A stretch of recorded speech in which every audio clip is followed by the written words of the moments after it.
Mr. Sabu Balagopal is a seasoned entrepreneur, wine enthusiast, and the founder of the Madras Wine Club, an exclusive invitation-only community that brings together discerning wine lovers in Chennai. Mr. Nolan Micheal Mascarenhas, known as mr.NObody in the culinary scene, is an investment banker with deep-rooted ties to India's culinary heritage, being part of a fourth-generation food family closely associated with the Taj Group of Hotels. Mr. Dharmendra RS is the Chief Operating Officer at Gigu Hospitality Private Limited, overseeing operations for the renowned Gillies chain of resto bars. Ms. Kasturi Banerjee is the founder of Still Distilling Spirits, India's first homegrown premium artisanal rum company, crafting Makazai and Mesma rums. Thank you for the wonderful introduction and good morning to everybody. I hope you all had a good coffee and a good break. Seeing the number of very young people at the back, I thought I'll take a couple of minutes to talk a little bit about how my own journey of being an entrepreneur before we go on to the actual topic so that it might inspire a few people. I'm from a very simple, lower middle class income family, born in 1960. And my father used to work in an engineering company, one of the big conglomerates of those days. I used to see him go to office at 7 o'clock and then come back at 5 o'clock every day. That was happening for 20 years. And then after I finished my education, I decided that I don't want to be him. I had to change something because I wanted to be my own boss. And so I started something small, and after some time I started dreaming what I should become. The first dream I had was that when I was 25, I wanted to go to Europe. And those are the days when only the extremely wealthy, ultra-rich traveled to Europe. And I was 20 with no money, no business background, no great achievements in business. So how did I do it? I started a small company how to go abroad was my first thing. I started something where I thought I should do something in exports. So I started a small textile export company. That used to bring me to Coimbatore many times. I have some wonderful memories, fond memories of my initial trips to Coimbatore and those days. I started making a little bit of money, but that was nowhere enough. So I had to start. Why I'm telling you this is so that you can get inspired by what I'm telling. I went to Bangalore once and I happened to meet somebody with whom I was talking. He said that he was talking to me about some project that he's working on. Some company in Kerala, a chemical manufacturing company, was trying to import an equipment from Europe. And those were days when importing anything was extremely difficult. So he was asking me, do you know anybody in that company? I did not know who the buyer was. I did not know who the seller was. I did not know what the product was. Nothing I knew. But it started, it put an idea into my head. I thought I should start working on it. I slowly started, and those were the days when there was no internet. So you know how difficult it is to locate anybody. But I managed to make all the things short. I'll take only a couple of minutes. To make everything easy, I managed to find the buyer. I managed to find who the seller was. And I started, I first made a contact with the seller, saying that if I get you this order, what will you give me? He said a figure. I almost fell off my chair because it was like hitting a super jackpot, the amount he quoted to me. And then I thought, okay, this is something great. My dream of going to Europe might come true. And it was something like telling, this is your lottery ticket, go and buy the lottery ticket, it is available in that shop, and this is the number of the ticket. It was as easy as that. But finding how to do that was a big story went by. Finally, what happened was I achieved, and when I was 25 years, in September of 1985, my first trip, I went to Zurich, Switzerland. So I achieved what I wanted because I dreamt big. So that is something that all you young people there, you must start thinking that you can succeed and work towards a goal. That's one of the takeaways that I would like to start with. Now, coming to raising the bar on the real subject. We have a wonderful set of panelists who you have heard now.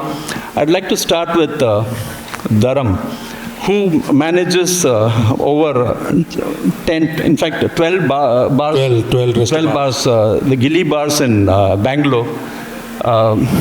You know how tough it is to manage one bar. He manages 12 of them.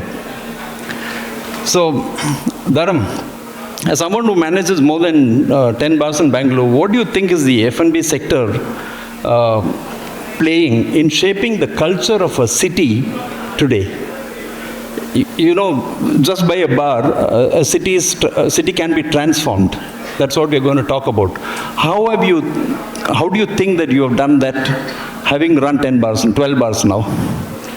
Good afternoon, everybody. I know all of you are high on coffee. When you come to Gillies, you're high on alcohol. So, see, at Gillies, we are across the city. Our footprint is across Bangalore, north, east, west, south. And what we have seen is Bangalore is a metropolitan, cosmopolitan, whatever you say. All kinds of people are there. And it's like a city which doesn't sleep. IT, BT, people are there working early morning to late night. And this definitely influences. See, what I feel is the city, daytime, it is a structure. The nighttime, it is a soul. Nightlife is soul of the city. And if nightlife is good in any city, it proves that it is alive, it is young, there is some action. I've been to a lot of these tier 2 cities. By 10 o'clock, the whole streets are empty. The city sleeps early. But a buzzing city like Mumbai, Bangalore, and I'm not sure about Coimbatore. So we are looking at a great transformation in terms of business, in terms of economy with nightlife. It's a thriving economy. If you actually calculate, the nightlife economy is going to be the next boom. And today's culture, today's people who are working late nights, they are looking for places to unwind, to have their team outings. We have people walking in at 11:30 in the night, 12 o'clock in the night, who stay back till 1 o'clock. Unfortunately, we don't have a proper timing, open frame for nightlife regulation. But yeah, once the government takes a stand that keeps it open till 3 a.m., I think that will add a lot to nightlife economy. And definitely this will help the city's transformation. You're so right. I remember coming to Coimbatore in the 80s and 90s when I think there were no bars at all. And I used to bring my foreign buyers from US and Europe here. And we used to go to Tirupur. There was a hotel called, I don't know if it's still there, called Poppy's Hotel. And they had a good bar. We used to drive all the way to Tirupur to have a drink. And what a transformation now. Coimbatore has got some of the finest hotels and bars and pubs. And so it definitely improves the culture of the city by having some great bars. Nolan, as somebody who's quite young still, and as a juror who works with a lot of pubs and bars in Goa, have you observed a shift in how people experience nightlife over the past few years? And what's driving the change? Is it the food, music, ambience, or something else? Good afternoon, everyone. My name is Nolan from Goa. Thank you so much, TiE, Coimbatore, and Kerala for having me here. It's a very interesting, very heavily loaded question with 13 minutes left on the clock, but I'll try and concise it as far as possible. I've been hearing all the speakers talk about ever-changing trends. Change is the only constant that's happening. It's happening in every single industry, and it's no different from the alco-bev industry as well. However, having said that, concepts are emerging. They are new. They are tenfold. They have a short shelf life. They basically do an ascension and a descent as fast as possible. Community is something that I have noticed in the last couple of years, which has taken a very, very big predominance when it comes to the people who are consuming alcohol as a majority stakeholder these days. And believe it or not, percentages don't lie when it comes to millennials and Gen Z are close to the largest pie of people who are getting into the alcobev industry as direct consumers or people who want to have stakeholders in this business as well. So when you talk about concept, the concept's changing, okay? We come from Goa, Kasturi and myself. We have a completely different ecosystem than what Coimbatore and the south of India has. When it comes to social norms, when it comes to people who freely indulge, or there is a kind of mindset perception of how we look at alcohol as a spirit in our country, such as India. It's very diverse. So in Goa, you have speakeasy bars. The licensing is very, there's not too much of emphasis in terms of, curfew, like 11 o'clock or 12 o'clock. Goa has the party after the party, and then the third party is the after party, which is the main party. So, you basically start drinking at, 10 o'clock and onwards. So you go to a bar, you have a lovely tapas setting, you have a beautiful cocktail, there's a select menu which people know exactly what spirit they're choosing. You go with community. It's not a solo drinking enterprise. If your friends are going to a particular place, it could be a 10-seater place, they will own that place for the night because there's a reservation culture out there. So it's very regimented. The food complements the drink section. A lot of local ingredients are at play today. A lot of mixologists out there who are honing their craft. Right, so there is a perfect ambience that basically sets place. And as we were speaking yesterday as well, the next set is, after we finish a lovely tete-a-tete for about 2 hours, till about 11:30, the next party shifts into the second gear, where we basically get onto somebody else's house. So it's ambience-led, it's ambience-driven as well. Small places, concise places, something that's easy and quiet. Nightlife and bar, I believe, as someone who is very entrenched right now, are two different verticals. We can't even put them in the same vertical any longer. Because nightlife are people who come and they go to hard-hitting, house, progressive house, techno-banging places. No emphasis on the bar scene. It's just basically mill cocktails that are coming out, beer on tap. You're talking about simple cocktails that are dished out. It could either be with an AI machine, or it could be some bar guy on the scene just pouring it as top-up cocktails and serving it over. It's all about the music, it's about the experience, about the dance. You have the bar scene, which is completely different, I feel, which is a paired love association between ingredients of food, ingredients of alcohol and spirit. What do you like? How can I make it personal? So the ecosystem's changed completely. So it's not a mix of one or two flavors. It's a mix of exactly who it is the bar scene would wish to target, right? Because you can't target the entire pie. Would you see me at this stage of life in a nightclub having drinks, waiting with 20 people at the bar while, Yo-Yo Honey Singh is playing in the background? Probably not. Would you see me in a speakeasy bar? Probably yes.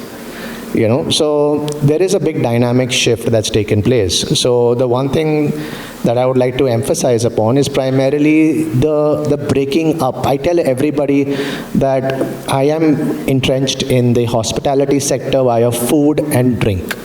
They are two very separate verticals.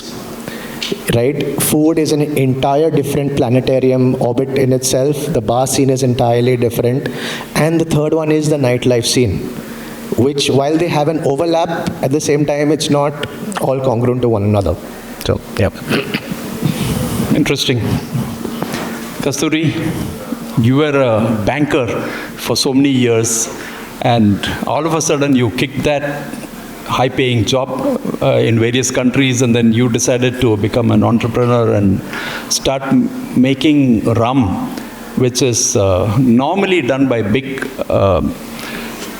companies which manufacture like all the United Breweries or Codes and brands like Old Monk. How did that transformation happen? Hi, good afternoon, and a big thank you to Ranjana and TiE Coimbatore to organize this. I'm just very excited. From yesterday onwards, just met so many people, and sometimes as an entrepreneur, you kind of feel lonely. But here I don't feel, because there's so many peers. So thank you for that. And thank you for your question, Sabu. Yes, I worked in the financial world for more than 16 years. I am not one of those who quit my job because I hated it. I really, really loved my job. I just quit for the fact that, I kind of paced myself. First 20 years of my life I'll study. Next 20 years I'm going to work. The next 20 years I'm going to create something. And then serve in the last 20 years of my life. So this is the third part of the 20th year. Why I chose rum as a liquid is India as a country, apart from being diverse and all, but we are very, very stuck up with what we drink. We are a brown spirit forward country. Most consumption is whiskey, followed by brandy, third by rum. The other drinks that you see, wine, beer, or gin, that doesn't even constitute 2% of the whole universe of alcohol. So while I was thinking what to do, I do believe that alcohol is a great social lubricator. I do not think anything done within limits is bad. So I'm not asking you get drunk, but moderation in drinking, knowing what you're drinking is important. And there is where I think craft brands like us come in, wherein we are just not making alcohol for a mass product. What we focus on mostly is the ingredients that we put in. I think we define our audience very, very well. I think that is very, very important from an entrepreneur when you're creating a product. Trying to understand what the consumer needs today. So primarily understanding the consumer, getting the ingredients right. And also I think today's consumer is not drinking alcohol. They are drinking stories. So any brand who can, relate to the audience and the audience actually find you interesting because there is a story. I do not know if you have seen our bottles. My rum is called Makazai. Makazai in Konkani means I want. So I really wanted to make something great for today's audience and relate to them and find places where we can share and communicate. And again, I think community building is at a stage very important for any consumer for the repeats and for you to become like a loyal follower. So yeah, these are the few steps that I focused on when I started the rum business. Quite interesting how you have planned your first 20 years and next 20 years. That's quite similar to what I had in my mind too when I started. Okay, talking about your business now, one more question. Normally you associate alcohol making to big industries with lots of people working in it and huge investments. How big is your company? How many people are employed in it? And have you created some roles or jobs that didn't exist in the past or in those big companies to run because yours is a very specialized brand and you just make 3 different kinds of rum. Sure. Can you tell us something more? We are a tiny company. We are just 4.5 years old. We are really, really tiny. We have 9 people working. And few things, again, I think small team works because then your fixed costs are kind of controlled. While we have a small team, we work with a lot of distributors. We are dependent on distributors for our network, right? So we kind of work with the distributor team, the distributors team for sales, etc. I think they know the market better and it just helps us get that little advantage, being a small brand and not being one of those big legacy brands who have deep pockets. So that's number one. one. Number two, I work with a lot of first-time entrepreneurs, just like me. Like, for example, if you see my design, I worked with this lady who was again quit her job and was a designer, wanted to do something of her own. The lady who worked in the beginning with us for our PR, again, she quit her job and wanted to do something of her own. So few things I take in mind when I work with somebody is first-time entrepreneurs for sure. I work with women a lot because the kind of patience and tenacity we have, I think it's unparalleled. Like we wake up in our beginning, earlier days, 2019-20, we would wake up at 2 o'clock and call each other, and we never had a problem as in, why are you calling at this weird hour for a small design change? So I think that kind of flexibility, that kind of willingness to put in comes from new entrepreneurs. I think that is one thing I look for. And in terms of the team, very handpicked, some people with zero experience, exactly like me, learning on the way. The most important thing is, I've realized one thing, is if you ask, you will get. So what I did, I actually asked everybody I could get in touch through LinkedIn or through Instagram to help me. And if I think I wrote to about 40, 45 people. It's a small industry, it's a close community. Not too many people out there with a lot of experience, and sometimes people don't want to share. So I think I was very, very lucky to get 2-3 mentors in different fields. I got somebody to help me in production. I got somebody to just help me with a little bit of branding and reaching out to the bars and the community. And the third one was to help me recruit the kind of people I needed. Sometimes it goes wrong, so those are other stories, but primarily focusing on these things, working with a small team, getting to know each one better, trying to push them where their strengths lie and complement each other where they can't function. I think that's been how I work. It's good to know you've been helping the new entrepreneurs. Yeah. That's very important to help. As we grow, we need to help the others. Somebody helped me, so you have to help. Yeah, we are almost running out of time. So a quick question to Dharam, half a minute. How do you manage staff retention? Because the competition is so high. How do you manage staff retention? This is a very tough question, especially for Bangaloreans. I don't know how many of you are there from Bangalore. Every second day there's a bar opening, brewery opening, to the tune of 1,000 covers, 2,000 covers, 3,000 covers. Next is 4,000 seater. Can you believe? If a 4,000 seater has to be served, he will require at least 500 people in the team. So what's happening is Bangalore has become the spotlight now. People are coming in with loads of money and telling, okay, you're thriving, 150 breweries are there. Forget Bangalore being pub capital, now it's become brewery capital. And people have invested money, they don't have proper staffing, and not sufficient staffing. What they do is start poaching from others.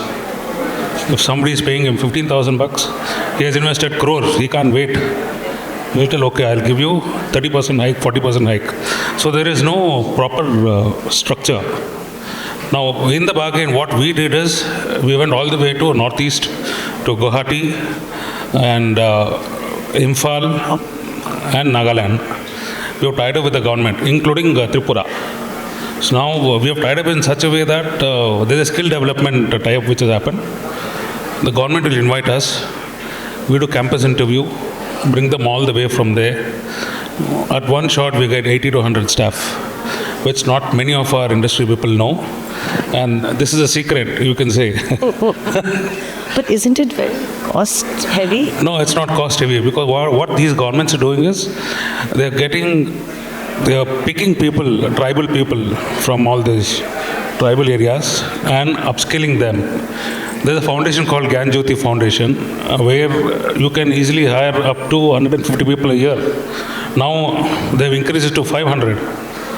And 6 months certification training is given to them in front of the house, then production, then service.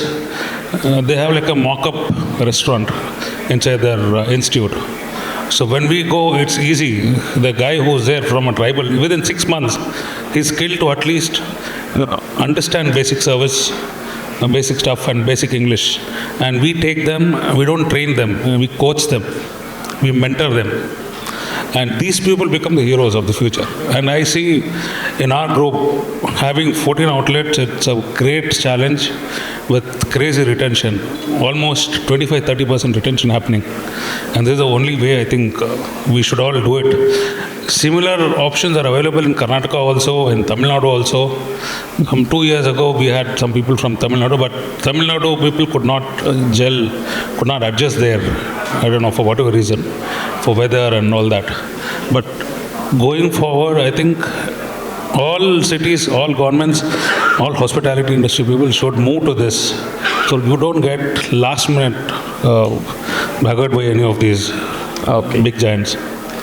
Okay, since we are running very little time, on behalf of, and we don't have time for getting questions, I'll ask one question on behalf of the audience to each of you, one sentence. If you could get one advice which you wish you had got earlier, which the others might want to hear, what would that be in one sentence? Let's see if I have a... If you had an advice that you wish you had got when you had started a business, you would have gone through a lot of difficulties. If only I had somebody had told me that, something like that, if that all there is. I don't listen to anybody who tells me anything negative. No, but okay. I just ignore them. I just know what I want to do. I listen, but I usually do what I think is the best. I don't get influenced by anybody. Perfect.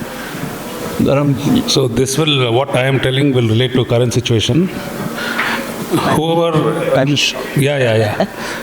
do not get misled with the discount pattern of whatever, Zomato, Swiggy.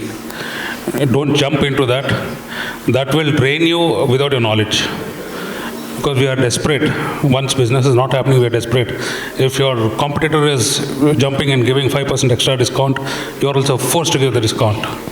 We are example, we have seen this, and I have seen myself, so many big brands who jumped there and they're stuck. Do not do that. Believe in your product. Stick to your basics. Give the best product. Give the best experience to your customer. And I feel this is the way forward. Nolan, one sentence. Just follow your inner thoughts more than anything else, because the best teacher is you yourself. If you basically listen to 10 other people in the audience, I kid you not, maybe 9 out of 10, if not 10 of them themselves are still seeking what they want in life. So get there, fail, get back again, do it again, all over again, fail again, that's fine. But just keep showing up. That's about it. Yeah. Thank you so much. I'd like to thank you all for being Thank you so much, panel. Very attentive, and I would like to also thank Ranjana, Swati, Aryan, who have helped us so much, and Ranjana, thank you so much for inviting us. Thank you, TiE, Coimbatore. It was an amazing... The topmost question on everyone's mind is, will we get samples of whatever these three people produce? And everyone is eagerly looking forward to that. May I request Mr. Mahavir Sharma, the past chair of TiE Global, as well as the current chair of the TiE Global Summit, to step forward and kindly hand over a token of our love. May I also request Ms. Shinu Java to come to the stage so we can be ready for the next session. Yeah. When you give the bag, they will fill it in the bag and give it to you. Yes, sir. As they are doing that, the largest gathering of the largest community of entrepreneurs in the world is going to happen in India at the end of this year, which is called as the TiE Global Summit. Mahavir Sharma and Shinu, both of them from TiE Rajasthan. Shinu is the president of TiE Rajasthan. Mahavir is the chair of the TiE Global Summit. Will now walk us through what holds inside for you and everyone when you attend the TiE Global Summit at Jaipur.